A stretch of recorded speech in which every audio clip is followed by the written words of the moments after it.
আপনার প্রতি কোনো নজর লেগেছে এবং আপনার বিভিন্ন কাজে বাধাপ্রাপ্ত হচ্ছে, আপনার অর্থ যা ইনকাম করছেন অর্থ আপনার কাছে থাকছে না, তখন কি করবেন? শনিবার দিন একটা জায়ফল হয়, জায়ফল আপনার ঘরের পুজোতেও লাগে, ব্যবহৃত হয়, ঠাকুর আবার রান্নাঘরেও ব্যবহৃত হয়। আপনি নিতে পারেন বা কিনে আনতে পারেন।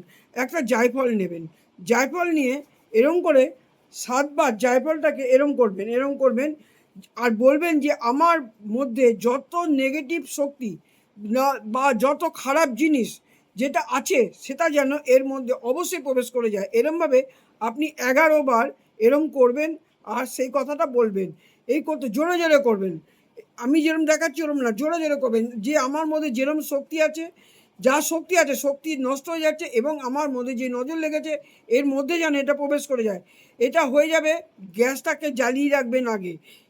নেবেন, একটা সাঁড়াশি দিয়ে ধরবেন, সঙ্গে, সঙ্গে ওটাকে ওই গ্যাসের মধ্যে ওটাকে জ্বালিয়ে ছাই করে দিয়ে ওটা বাইরে জলে ফেলে দেবেন। কোনো নোংরা জায়গায় ফেলে দেবেন। এইটা প্রত্যেক মাসে একটা করে শনিবার করে করবেন, ৫ মাস করবেন।